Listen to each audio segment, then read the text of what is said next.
जिनके शब्द केवल सुनाई नहीं देते बल्कि अंतर्मन को स्पर्श कर आत्मचिंतन के द्वार खोलते हैं।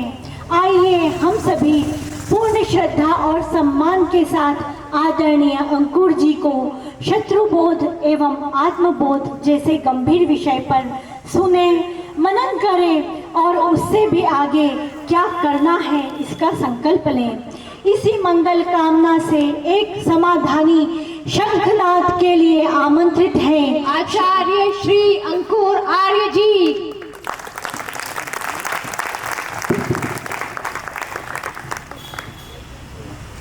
तो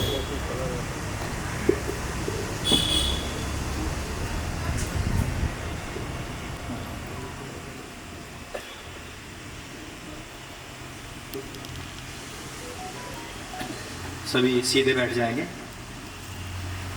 हाथ ऐसे है तो गोदी में ले सकते हैं, तो ज्ञान मुद्रा में भी रख सकते हैं। आंखें बंद, लंबी गहरी सांस के साथ।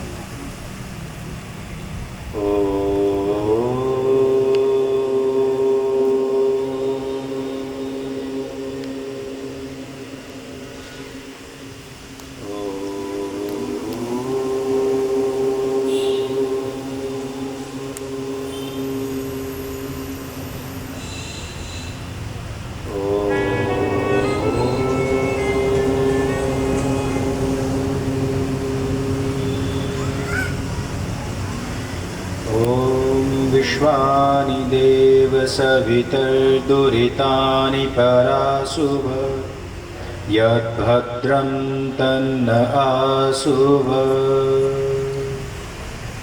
ओम। मंच पर विराजमान हमारे आज के अध्यक्षता जो कार्यक्रम की कर रहे हैं गिरीश जी उपाध्याय जी, और जो आज के मुख्य अतिथि हैं श्री चंद्रशेखर जी नाइक, जो कि लोकतंत्र सेनानी हैं, अभी भाषक हैं, प्रवीण जी सराफ जो कि संचालक प्रकाश स्मृति सेवा संस्थान के, इनको मैं धन्यवाद प्रस्तुत करना चाहता हूँ, पूरी संस्थान को धन्यवाद प्रस्तुत करना चाहता हूँ। आपने मुझे बुलाया ऐसे महत्वपूर्ण कार्यक्रम के लिए जिसको आप पिछले दशकों से कर रहे हैं, और इस कार्यक्रम के बारे में और इस संस्थान के बारे में जो मुझे बताया गया कि इसके जो समाज सेवी स्वर्गवासी प्रोफेसर प्रकाश चंद्र जी महाजन, ये इनकी स्मृति में 1995 से संचालित है और मानव सेवा समाज सेवा में 100% लगे हुए हैं। अभी तक 20,000 सदस्यों का इनका कुटुंब है, और जितने भी इनसे परिवार जुड़े हुए हैं उनके सदस्यों में किसी भी की अगर अकस्मात मृत्यु होती है तो 1-1 लाख रुपये ये उनको देते हैं, और उसके अलावा शव वाहन, एम्बुलेंस आदि समाज सेवा भी करते हैं। तो ऐसा संस्थान के लिए सबसे पहले तो हमें करतल ध्वनि संघ का धन्यवाद करना चाहिए, और ईश्वर का धन्यवाद कि उसने हमें यहाँ मिलाया है और आप सबने यहाँ मुझे बुलाया है। हम जो कभी एक दूसरे को जानते भी नहीं थे, ये ईश्वर की अनुकंपा ही है कि मैं सैकड़ों किलोमीटर दूर से चल कर के आप लोगों के पास आया हूँ, और ये आना तब संभव हो पाया कि जब आपने मुझे हृदय से बुलाया है। पारस भाई का मुझे बहुत बहुत धन्यवाद। 15-20 साल हो गए हमारी मित्रता को, और पारस भाई कहीं भी अगर कह देते हैं तो मैं तुरंत चल ही पड़ता हूँ, फिर वहाँ ई फ्रेंड बट हमारा बचता नहीं है। अभी हम रास्ते में भी आ रहे थे तो कहीं युवाओं को पता लग गया ऐसे ही, तो वो जुट गए, कार्य इकट्ठे हो गए, तो उन्होंने भी यही बात बताई कि हम भले ही सेवा कार्य करते हैं लेकिन शत्रुबोध अत्यंत आवश्यक है। ऐसे ही मुझे भी लगता है। मैंने आते ही सबसे पहले जो लाइन पढ़ी ना, यह सोचना बहुत जरूरी है कि क्या जरूरी है, आज की तारीख में क्या जरूरी है। देखो, विकास कार्य बहुत जरूरी है, सड़क बन रही है, बहुत बढ़िया काम हो रहे हैं, मध्य प्रदेश तो पिछले दशकों में काफी चमक गया है, लेकिन उसके साथ साथ क्या जरूरी है। खरगोन का नाम मैंने सबसे पहली बार तब सुना था जब यहाँ दंगे हुए थे, और दंगों के बाद में फिर यहाँ लोगों ने आह्वान किया कि भाई हमें मलेच्छों की दुकानों से सामान नहीं लेना, पूरी तरीके से विरोध करना है, बहिष्कार करना है। तो आर्थिक बहिष्कार की सबसे पहली जो आवाज निकली थी वो कहाँ से निकली थी? खरगोन से निकली थी। आज पूरे भारतवर्ष में आर्थिक बहिष्कार नाम का जो शब्द है ना, वो बहुत प्रख्यात हो चुका है, लेकिन जब लोग पूछते हैं ना कि निकला कहाँ से, तो मैं बताता हूँ खरगोन से निकला था। क्योंकि ये एक समस्याओं के समाधानों में से एक समाधान है। तब पारस भाई को याद है, हम गौशाला में बैठे हुए थे इनकी, तो खरगोन का विषय उठा। तो मैंने इनसे पूछा खरगोन यहाँ से कितना दूर है? बोले यही है, 2-3 घंटे का रास्ता है। तो मैंने कहा कि ऐसा कोई प्लेटफॉर्म बनाते हैं जहाँ से केवल सनातनी को अप्रोच कर सके। वहीं बैठे बैठे गौशाला पे गौ माता की ऐसी कृपा थी कि वहीं बैठे बैठे मेरे दिमाग में सनातन सेतु, कि ऐसा एक सेतु बनाते हैं जो सनातनी को सनातनी से जोड़े। बीच में ऐसा कोई भी थूकली की जमात का आदमी ना रहे कि जो आपके खाने में थूके, जो आपको कन्वर्ट कर ले, जो आपको तबलीगी में ले जाए, जो आपको ब्रेन वॉश करे, जो आपके साथ में जिहाद करे। तो इस प्रकार के जितने भी लोग हैं उनको बाईपास करते हुए सनातन सेतु से संस्थान होनी चाहिए। और ये आइडिया मुझे खरगोन से आया। जो मुझे खरगोन की इनकी तरफ से प्रस्ताव आया तो मैंने कहा, सबसे पहले मैंने कहा कि मैं खरगोन जरूर जाऊँगा। और वहाँ भी संस्था मैंने देखी, संस्था बनी हो 3 दशक पहले कोई इशू नहीं है, पर ये जो लाइन है इसको हमेशा याद रखना, ये सोचना बहुत जरूरी है कि क्या जरूरी है एट प्रेजेंट, आज की तारीख में क्या जरूरी है। जहां पे भी आप खड़े हो, ये 30 साल पहले भी सोचना है, आज भी सोचना है, 20 साल बाद भी आप सोचोगे कि अब क्या जरूरी है। और आज की तारीख में सबसे पहले जरूरी यह है कि हमें शत्रुबोध होना चाहिए, हमें आत्मबोध होना अत्यंत आवश्यक है। और ऐसी धरा के हिंदुओं को तो अत्यंत आवश्यक है कि जहां से इस क्रांति की शुरुआत हुई है। मैं बस थोड़ा सा 1 मिनट आप लोगों से लूंगा। जो 22 साल की उम्र तक के हैं वो जरा हाथ खड़े करें। जो 22 साल तक की उम्र के हैं, एक। जो 30 साल तक की उम्र के हैं, मतलब 1 से लेकर 30 तक, 1 से लेकर 30 तक के 1 2 3, इधर भी 1 2। अब मुझे बताओ जो 50 से ऊपर के हैं वो बताओ, हाथ खड़े करो। अब जो 60 से ऊपर के हैं वो हाथ खड़े करो, 60 से ऊपर के जो हैं। अब मुझे ये बताओ कि जब हम युद्ध के मैदान में जाते हैं तो 50-60 वाले चाहिए या 20-22 वाले चाहिए? 20-22 वाले चाहिए। जो शेर की उम्र बताई गई है ना, वो बताई गई 14 साल। बोले शेर तो 14 साल ही जीता, उसके बाद तो उसका बलिदान होता है। भगत सिंह 22-23 साल के बलिदान हो गया। जितने क्रांतिकारी थे मैक्सिमम का उस उम्र में बलिदान हो गया। आजकल तो कुछ कॉकरोच भी हैं जो कहते हैं, और बाप कह रहा है कि मेरा बेटा शेर है, वो कॉकरोच बनने को तैयार है, और वो कह रहा है कि मैं भगत सिंह हूँ। हमने कहा कि फांसी खाने वाले काम करो, जरा फांसी खाने वाले काम करो। 22-23 साल की उम्र में क्रांति लाना कोई आम बात नहीं होता है, इतना बड़ा विचार देना कोई आम बात नहीं होता है। 22-23 साल की उम्र में आपका बच्चा क्या कर रहा है मुझे नहीं पता, मुझे बताने की आवश्यकता नहीं, आप लोगों को पता है। लेकिन भगत सिंह, राजगुरु, सुखदेव, राम प्रसाद, आजाद, बटुकेश्वर दत्त 22-23 साल की उम्र में वो क्रांति कर रहे थे कि भारत को अगले 100 साल में हमें कहां लेकर के जाना है, हम कहां देख रहे हैं। तो जब तक ये ज्वाला हमारे अंदर नहीं होगी तब तक हम भारत को आगे नहीं ले जा सकते। खरगोन के अगर अंदर कोई भी प्रकार की क्रांति लानी हुई, या कल को इसी प्रकार से कहीं भी मलेच्छों ने इसी प्रकार का कुछ भी हमारे खिलाफ काम किया, तो उस विरोध में 50-60 साल के जो रिटायर्ड लोग हैं वो काम नहीं करेंगे। वहां पर आपको आवश्यकता पड़ेगी जो 18 से लेकर के 35 तक के हैं, परंतु वो यहाँ गिने चुने हैं, बहुत ही कम मात्रा में है। तो कार्यक्रमों में जब भी आप लोग जाएं और युवाओं को आप बुलाएं तो वहां पर मैक्सिमम युवा होने चाहिए। और यदि आप स्पेशली इस बात पे बुला रहे हैं कि आचार्य अंकुर आर्य लव जिहाद का काम कर रहा है, तो वहां पर कन्याओं का, बहनों का, मेरी बेटियों का, मेरी माताओं का होना बहुत ज्यादा जरूरी है। उस कार्यक्रम में सबसे ज्यादा मात्रा हमारी बहन बेटियों की होनी चाहिए, क्योंकि सबसे बड़ा टारगेट यही है। युद्ध जीतने के लिए शत्रु यदि कोई कार्य करता है तो वो करता है कमजोर नस को दबाना। आज हम रास्ते में यही बात कर रहे थे कि युद्ध के क्या क्या नियम हैं। युद्ध के नियम भले ही कुछ भी हो, युद्ध के नियम का पालन होता है सनातनियों के अंदर। सायकाल के बाद में युद्ध नहीं करना है, बच्चों पे, महिलाओं पे हमें हथियार नहीं उठाना है, बुजुर्गों पे हथियार नहीं उठाना है। मलेच्छों ने नियमों के विरुद्ध जाकर के अपने नियम बनाए और उन्होंने कहा जो इनके नियम है उनके विरुद्ध हम अपने नियम बनाएंगे तो तुरंत जीत जाएंगे। तो उन्होंने कहा कि शाम के बाद युद्ध करेंगे, सोते हुए को मारेंगे, इनकी स्त्रियों को उठाएंगे, बच्चों को किडनैप करेंगे, वृद्धों के ऊपर हम हमला करेंगे, गायों को हम काटेंगे, इनकी कमजोर नस यही है, इसके बाद ये तुरंत कब्जे में आ जाएंगे। यदि हम अपनी कमजोर नस को कमजोर ही बनाए रखेंगे, उसको अपने छिपा करके रखेंगे, उसको पुष्ट नहीं करेंगे, उसकी एक्सरसाइज नहीं करवाएंगे, तो कमजोर रह जाएगी और वो बार बार बार बार वहीं जाकर के फंसती रहेगी। इंग्लिश में एक कहावत है, good decision from experience but experience come from bad decisions।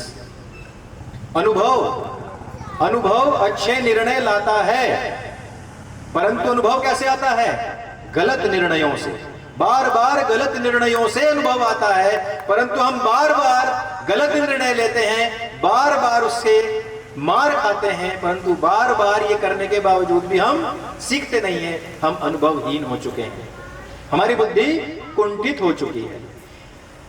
30-35 साल पहले, तकरीबन 1991 की बात बताता हूं, सोफिया गर्ल्स कॉलेज अजमेर के अंदर जो दरगाह है वहां की, उसके खादिमों ने हिंदू लड़कियों को ट्रैप करना शुरू किया। 1991 की बात बता रहा हूं। बाइक पे आते थे, कार में आते थे, लड़कियों के साथ बातचीत करते थे, फ्री में उनको खाना खिलाना, कहते थे कि हम सुविधाएं दे देंगे। कांग्रेस के अध्यक्ष में से बहुत सारे, मतलब एक ल्यूर बोलते हैं उसको, किसी प्रकार का आकर्षण देना, और वो लड़कियों को पार्टीज में बुलाते थे, फिर नशीला पदार्थ देते थे, फिर उनके साथ दुष्कर्म करते थे, उसकी वीडियोस बनाते थे, फिर ब्लैकमेल करते थे। फोटोज लेने के उनके 3 फायदे थे। पहला, पैसा उनसे लूट सकते थे। दूसरा, उसी के आधार पर दूसरी लड़की को बुला सकते थे। और तीसरा, उसी के आधार पर उसी लड़की को बार बार अन्य पुरुषों के पास भी भेज सकते थे। इस प्रकार से वहां तकरीबन 200 लड़कियों का, जिसमें कि मैक्सिमम नहीं, सारी हिंदू ही थी, उनका इसी प्रकार से वर्षों तक दुष्कर्म उनके साथ में होता रहा। बाद में उनके जो फोटोज थे वो पूरे अखबारों में कहीं छपवा दी गई, बदनामी हुई, और दशकों तक अजमेर के अंदर किसी भी हिंदू की कहीं पर भी शादी नहीं हुई। उनकी लड़कियों ने या तो आत्महत्या कर लिया, तो उनको भागना पड़ा। अब ये 35 साल हो चुके हैं, गलती करी, अनुभव लेना चाहिए था, गलतियों को सुधारना चाहिए था, परंतु ये कितनी शर्मनाक बात है कि आज भी पूरे हिंदुस्तान के अंदर हिंदुओं की लड़कियां उसी तरीके से फंस रही हैं। आज भी उनके इसी प्रकार से गंदे फोटो वीडियोस बनते हैं, आज भी वो ब्लैकमेल होती है, आज भी वो दूसरी लड़कियों को ले जाकर के सौंप देती है, आज भी वो आत्महत्याएं कर रही हैं। कारण क्या था? कारण था हमारा अपने आप को एलीट मानना। अरे, हम अपनी बेटी को जरा ये बात बताएंगे कि कैसे लव जिहाद से बचना है, हम ये बताएंगे कि एक मलेच्छ की पहचान क्या होती है। नहीं नहीं नहीं नहीं, तौबा तौबा, ये हम नहीं करेंगे। और ये ना करने के कारण से ही आज की स्थिति देख लीजिए कि शत्रु अबोध तो है ही है, आत्म अबोध भी है, मित्र अबोध भी है। कि अगर जिम ट्रेनर कोई मुस्लिम लड़का होगा और आपकी हिंदू लड़की वहां जा रही है, तो भी कन्वर्ट कौन होगी? हिंदू लड़की। अगर जिम ट्रेनर एक मुस्लिम लड़की है और हिंदू वहां पर जिम जाता है, तो कौन कन्वर्ट होगा? तो हिंदू लड़का होगा। हर स्थिति में कन्वर्ट कौन होगा? हिंदू होगा। होली का त्योहार था, दिल्ली के अंदर कौन मारा गया? एक हिंदू लड़का, तरुण खटीक। और दिल्ली के ही आसपास के क्षेत्र में फिर बकरा ईद आई, तो कौन मारा गया? एक हिंदू का लड़का। झांकी तुम्हारी निकले तो भी तुम्हारे ऊपर पत्थरबाजी होगी, और उनका ताजिया निकलेगा तो भी पत्थरबाजी तुम पे ही होगी। तो खुद सोचो, मैंने इस भाषण की शुरुआत महारानी अहिल्याबाई होलकर जी के नाम से या छत्रपति शिवाजी महाराज के नाम से जानबूझकर नहीं की, महाराणा प्रताप के नाम से मैंने जानबूझ करके नहीं की, क्योंकि ये वक्तव्य तो मुझे वहां देना चाहिए जहां उनके बच्चे बैठे हुए हों, वो जोश में हो, उबाल मार रहा हो खून। मैं तो आपके सामने बस कुछ ऐसी बातें बता सकता हूं जो आप जाकर के अपने घर के युवाओं को बता सको। अच्छा होता वे यहां आकर के सुनते, मेरी बात सुनते, गुणते, उनके खून में भी उतना ही उबाल आता। लेकिन एक वो मैं आपको थोड़ा सा इस बारे में बता दूं, मच्छर जल रहे मच्छर, कि शत्रु बोध होना आवश्यक है, परंतु जो फील्ड पर लड़ने लायक बच्चे हैं ना, उनके लिए अत्यंत आवश्यक है। मेरी आपसे उम्मीद है, आशा है और निवेदन है, प्रार्थना है, जब भी कार्यक्रमों में जाएं तो अपने घरों से युवाओं को निकाल करके लेकर के आए, क्योंकि शत्रु बोध अत्यंत आवश्यक इस भारत भूमि, सनातन भूमि से क्यों आवश्यक है, जरा इस पर थोड़ा सा गौर कीजिए। मैंने कई सारे विदेशी लेखकों को पढ़ा और उनमें से बहुत सारे लेखक इस बात को मानते हैं कि केवल सनातनी सभ्यता ऐसी सभ्यता है तो जब तक पृथ्वी पर रुकी हुई है, टिकी हुई है, तब तक पृथ्वी जीवित रहेगी। जिस दिन सनातनी समाप्त हो जाएंगे उस दिन ये पूरी की पूरी भूमि, पूरी की पूरी सृष्टि आपस में लड़ लड़ कर समाप्त हो जाएगी। मलेच्छों के आपस के युद्ध आप देखेंगे, क्रूसेड युद्ध, जिसमें के अब्राहिमिक लोग आपस में एक दूसरे को मार रहे हैं, केवल सनातनी सभ्यता थी जिसने कहा कि जो भी पीड़ित है वो हमारे देश में आकर के शरण ले। जिन सभ्यताओं को पूरे विश्व से विनष्ट कर दिया गया, आज उनके भी कुछ कुछ बच्चे हमारे भारतवर्ष में हैं। उसमें से यहूदी भी हैं, पारसी भी हैं, उससे पूर्व की जो सभ्यताएं थी उनके लोग भी हमारे देश में हैं। नहीं तो आप नजर घुमा करके देखिए कि मलेच्छों के देश में ईसाई नहीं रहते और ईसाइयों के देश में मलेच्छों का रहना भारी पड़ जाता है। मलेच्छों के देशों में कोई भी वामपंथी जीवित नहीं मिलेगा और वामपंथियों के देशों में कोई भी मलेच्छ जीवित नहीं मिलेगा। एक दूसरे की सभ्यताओं से इतनी ज्यादा नफरत जिनमें आपस में है, ऐसी सभ्यताओं का क्या आपस में रह करके सरवाइव करना संभव है? नहीं है। संभव कहां है? जहां मानवता रहती है। इस मानवता को विनष्ट करने के लिए सनातनियों को कभी असहिष्णु कहा जाता है, कभी नफरती कहा जाता है, परंतु ये फिर भी बेचारे इतने शालीन हैं कि इनको बार बार आकर के कोई भी जगाने की कोशिश करे तब भी नहीं जाग पाते। पहले तो मैं कहता था कि हिंदू सोया हुआ हनुमान है। जब जामवंत जी आते हैं, उनको झकझोरते हैं, तो उनके अंदर का पराक्रम जागता है और वो 7 समंदर पार करके भी मलेच्छ रावण को धूल चटा देते हैं, उसकी सोने की लंका को भी राख बना देते हैं। परंतु अब मुझे लगता है कि पिछले 10 साल में लगातार मैं कोशिश कर रहा हूं जामवंत बनने की, मेरा हनुमान जागेगा जागेगा जागेगा, परंतु मुझे लग रहा है कि हमारा हिंदू अब कुंभकर्ण बन चुका है। वो जागने में ही नहीं आ रहा है, वो जागने में ही नहीं आ रहा है। शत्रुबोध की आवश्यकता क्यों है? इसलिए है क्योंकि इस भारत भूमि में ही सारे जितने भी हमारे प्राचीन ग्रंथों की ये कथनी है, जितने भी देवी देवता अवतार हुए इसी पवित्र भूमि पर हुए। और क्यों हुए? क्योंकि यह भारत भूमि, यह जो गंगा की, यमुना की, सरस्वती की, हिमालय से लेकर के महासागरों तक की जो भूमि है, यह पवित्र भूमि पूरे विश्व में एकदम क्या पवित्र है, अनोखी है, जहां पर देवों का वास होता है, जहां पर देव जन्म लेते हैं, जहां अवतार जन्म लेते हैं। परंतु हमने उस भूमि को बचाने हेतु क्या कार्य किया? क्या कार्य किया? क्योंकि हमें शत्रुबोध ही नहीं था। हमें क्या नहीं है? शत्रुबोध नहीं है, हमें मित्रबोध भी नहीं है। कौन हमारा मित्र है, कौन हमारा शत्रु है, हम जानते ही नहीं है। अत्यंत आवश्यकता इस कारण अगर हमें पूरी सृष्टि बचानी है, अत्यंत आवश्यकता इस कारण अगर हमें भारत भूमि को बचाना है, अत्यंत आवश्यकता इस कारण हमें अपनी नस्ल और अपनी फसल को बचाना है। विचार कीजिए, मैं जहां से आता हूं वहां के आसपास ही मेरे शामली जिला है और वहां का अभी आपने केस सुना होगा, एक आयुष नाम का लड़का था और वो कहता है कि जब मैं 13 साल का था तभी से मैंने कुरान को पढ़ना शुरू किया और मैं कन्वर्ट हो गया। यानी जो लोग खेत में चढ़ने मात्र से अपने भाई को भी लठ मार दे, जो जरा सा फसल का नुकसान करने मात्र से एक गोली मार दे, उनकी पूरी की पूरी नस्ल उजाड़ दी, परंतु वो लोग बैठ करके रो रहे हैं। इतनी शिथिलता अगर शिवाजी, महाराणा अहिल्या, इनके वंशजों में है तो समझ लीजिए कि अब बीज नाश होने के कगार पर आ चुके हैं हम। इसलिए शत्रुबोध अत्यंत आवश्यक है। हिंदू बड़ी मेहनत से अपने बच्चों को पढ़ाता है, वो 30-35 साल का होता है, 30-35 साल का होने के बाद उसका विवाह करते हैं, फिर वो कहेंगे कि अभी हम प्लानिंग कर रहे हैं, बच्चा पैदा करेंगे, सोचेंगे, फिर बहुत दिनों के बाद में उनका बच्चा पैदा होगा, वो एक ही होता है बस। अब उस एक बच्चे को बचाने की जद्दोजहद है। अब उसे हम युद्ध में उतारें, कार सेवा में उतारें, खरगोन की लड़ाई लड़ने में उतारें, या फिर उसको प्रोफेसर बना करके, अंग्रेज बना करके और अंग्रेजी किसी देश में प्लांट करें, ये तो विचार करना पड़ेगा ना भाई। राम मंदिर के समय पर बाबरी विध्वंस कैसे हो पाया? क्योंकि घरों में बच्चे थे। आजकल बच्चे ही नहीं है, और बच्चे थे भी जो उम्र में थे, मतलब 35-40 साल के, जब संयुक्त परिवार होते तो वे भी कर लेते थे। अब संयुक्त परिवार ही ने सब एकाकी परिवार हो गए, न्यूक्लियर फैमिलीज हो गई हैं। न्यूक्लियर फैमिलीज में 3 आदमी, और वो 3 आदमी भी क्या कर रहे हैं?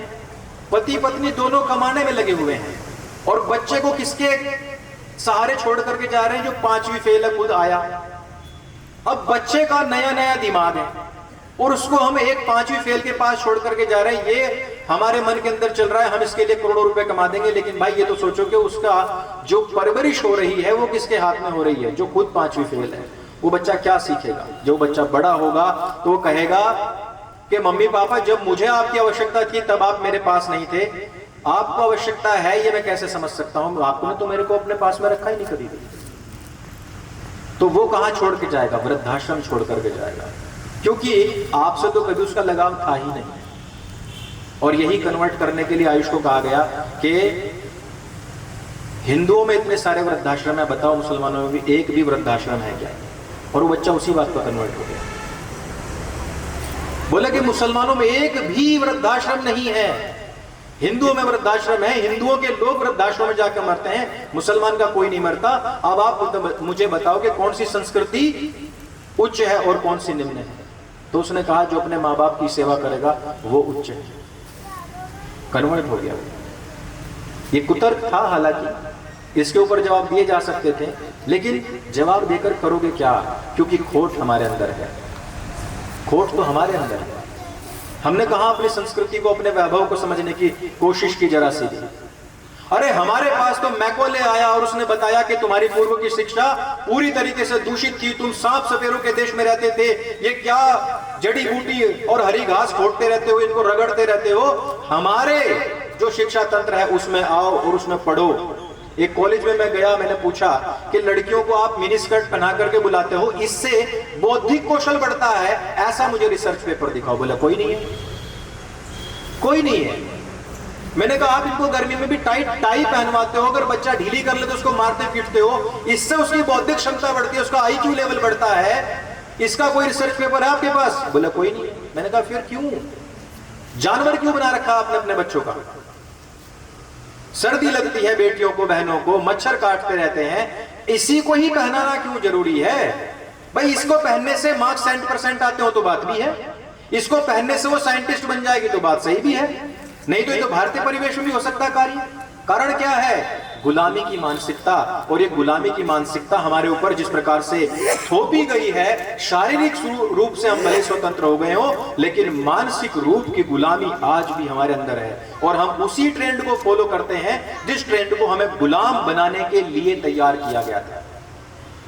भारत की जो संस्कृति थी, जो यहाँ का वैभव था, वो इस कारण से था क्योंकि हम सब लोग स्वतंत्र थे विचारों से अपने आविष्कार करने के लिए, अपने नए विचार प्रकट करने के लिए, लेकिन हमें बाध्य किया गया।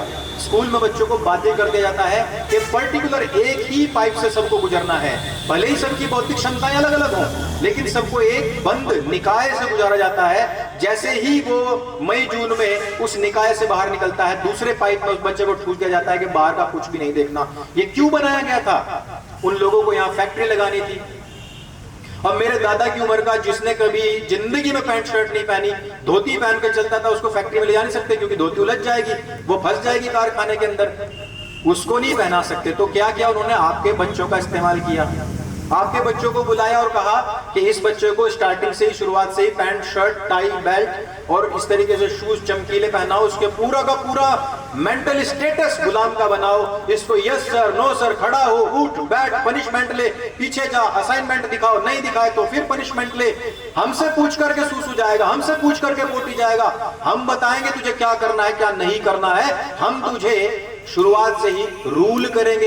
एक छोटा सा बच्चा जिसका एकदम कोमल दिमाग है, जिसको इस प्रकार से शुरुआत से ही पाइप दर पाइप, निकाय दर निकाय निकाला जा रहा है, बड़ा होने तक वो उसी सिस्टम का गुलाम बनता है। और जब वो ऑफिस में जाता है, वहां पर उसका बॉस बैठता है और वो उसको यही सब कहता है, जब मैं कहूंगा उठना है, तब मैं कहूंगा बैठना है, मैं तेरा प्रमोशन करूंगा, मैं तेरा डिमोशन करूंगा, अब असाइनमेंट दिखा, अब तू टाई बेल्ट सी देकर, अब अपना बिल्कुल सूटेड बूटेड होकर के और मेरी यस सर नो सर कर।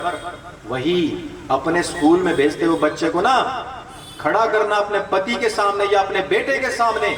एक बड़ा हो चुका है, एक उसका छोटा नमूना है। बड़े वाले ने जो ऑफिस जा रहा है वो भी टाई बेल्ट लगा करके और एक बैग अपने बगल में दबा के चल रहा है, तुम्हारा उसका जो पोता है वो भी ऐसे ही चल रहा है। क्या है ये तुम्हारे बच्चे को, तुम्हारे पोते को गुलाम बनाने की मानसिकता के लिए अभी से ही तैयार किया जा रहा है।